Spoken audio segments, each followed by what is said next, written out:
I left my wife because she couldn't get over her parents dying, and I don't feel guilty about it. My wife was always very close with her parents, and when they passed away in a car crash 5 years ago, she went into a deep slump. She wouldn't leave her bed, and I took on every chore and cared for our newborn by myself. The problem is, it's been like this for 5 years. For 5 years, she hasn't left her bed, and I mean that literally. She expected me to cook her meals, and when I was at work, she ordered takeout. We hadn't had intimacy in 5 years. I don't remember the last time she kissed me. She barely speaks to our 6-year-old daughter. I did every household chore myself. I worked 60-hour weeks.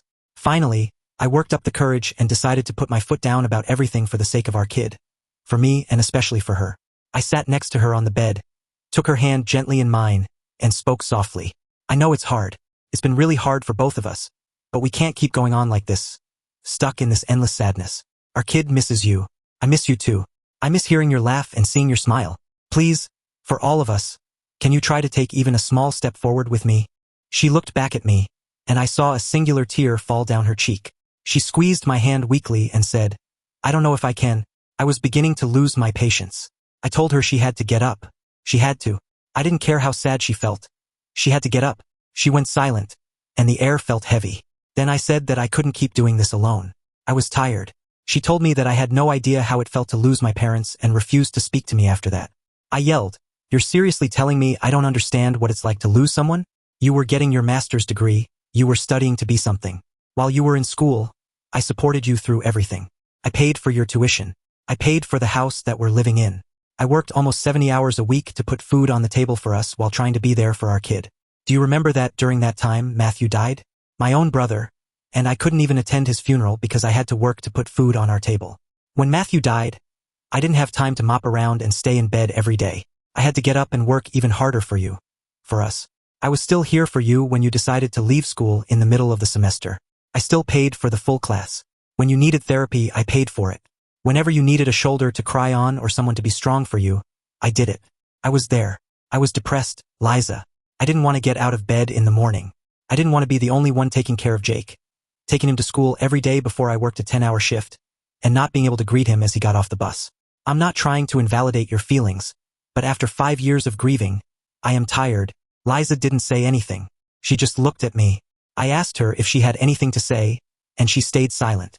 This infuriated me because it felt like I was talking to a brick wall. I woke Jake up, and I left the house for the night and got a hotel.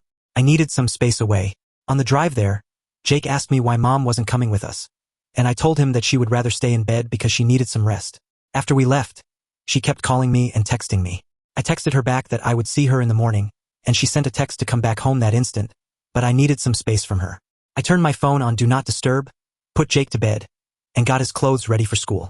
While he was asleep, I started writing a letter to give to Liza. The next morning, I woke up Jake and drove him to school. Since our home was between his school and my job, I stopped by the house and dropped off the letter. In it, I told Liza how much I loved her and wanted the best for her. I told her again everything that I said the night before, how I was tired and couldn't keep working 50 to 60-hour weeks to support our family while being the only one taking care of Jake. I was also the only one keeping up with the house, and it was starting to get worse. Clothes and dishes would often pile up in the sink and would still be there when I got home. The rooms were messy if I didn't straighten them up, and you could forget about dusting. After 5 years of keeping this up, I was getting burned out. At the end of the letter, I told her that if she couldn't help me with anything or get out of bed for herself, then I would have to get a divorce. I left the letter on the kitchen counter before work. Normally, I would buy or cook her breakfast, but I didn't have the time that morning, so I knew she would come downstairs and see it around 11 a.m.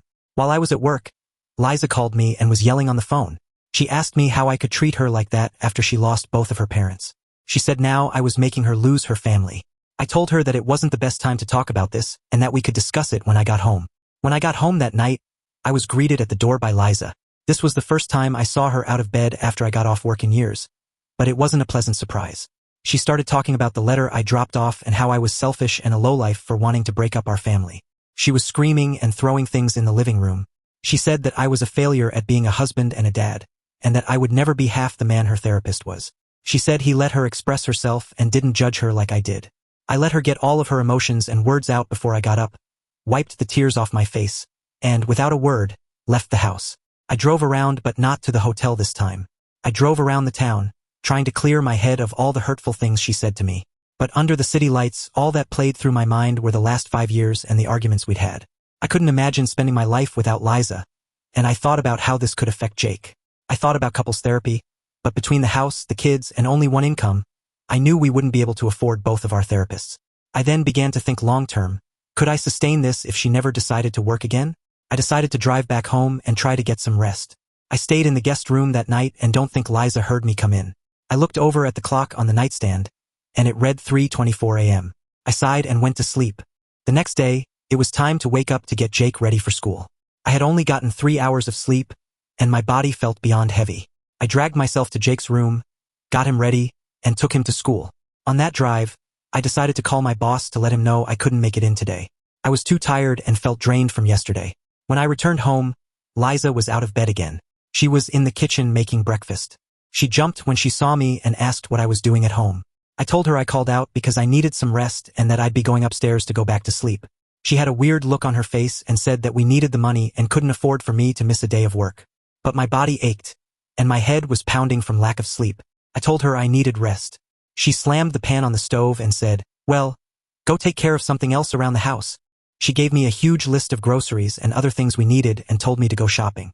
I said I'd take care of it sometime that weekend and headed upstairs. I guess there was some light to the situation. She was making food, something she hadn't done in so long, but I was just too tired to pay much attention to it. I went to the guest bedroom again, and once my head hit the pillow, I was out like a light. The next day was a Saturday, and I didn't have to wake up early to take Jake to school. Instead, I brought him to my mom's house because I had to go to my weekend job. It was at a fancy restaurant, and the tips were nice at times. When I got there, Jake greeted his grandma, and I hugged and kissed them both before I left. At work, after handling my first few tables, my manager approached me and told me I could go home for the day. I asked him why, and he said there wasn't enough traffic coming through and that he had too many servers on the floor. I didn't complain. I cleaned the rest of my tables and headed home. As I pulled into the driveway, I noticed a car parked there that I didn't recognize. My first thought was that maybe my mom had come over with a friend's car, or that it might be an Uber Eats driver since Liza often ordered food. But as I entered the house, I heard laughter and voices coming from upstairs. Liza's voice among them. Adrenaline rushed through me. My heart was pounding as I ran up the stairs, yelling, "Liza, are you okay?" There was no response. I pushed open the bedroom door, and what I saw made my stomach drop. Liza was in bed with her therapist, Tad.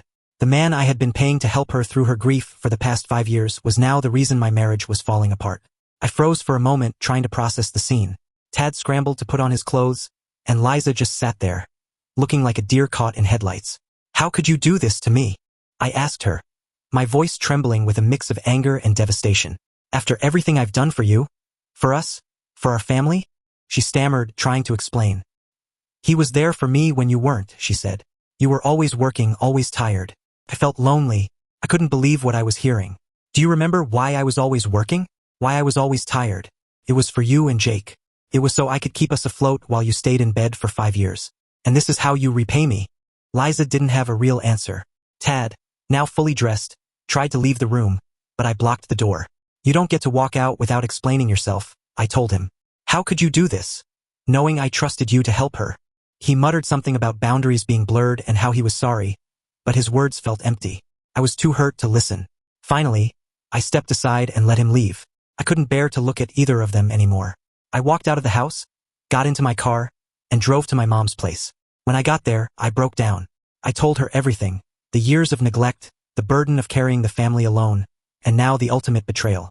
She held me as I cried, offering words of comfort and reassurance. For the first time in years, I felt like I could let go of the weight I had been carrying. Over the next few weeks, I prepared to file for divorce. I knew it would be a long and painful process, but I couldn't stay in a marriage where I was no longer respected or valued. I gathered all the evidence I needed, including proof of Liza's infidelity, and met with a lawyer. Explaining the situation to Jake was the hardest part. He didn't understand why Mommy and Daddy couldn't stay together. He cried and begged me to fix things, but I knew that staying in a toxic relationship would do more harm than good in the long run. I promised him that I would always be there for him, no matter what. When the divorce was finalized, I felt a mix of sadness and relief. I moved into a smaller home with Jake and adjusted to life as a single dad. It wasn't easy, but I found solace in the fact that I was finally free from the emotional burden I had been carrying for so long. Liza reached out a few times, asking if we could work things out, but I couldn't go back. The trust was broken, and there was no way to rebuild it. I focused on giving Jake the love and stability he deserved while trying to rebuild my own life. Now, months later, I'm finally starting to feel like myself again. I still have moments of pain and anger when I think about everything that happened, but I'm learning to let go. My priority is Jake, and I'm determined to give him the happy, healthy childhood he deserves, even if it means doing it on my own.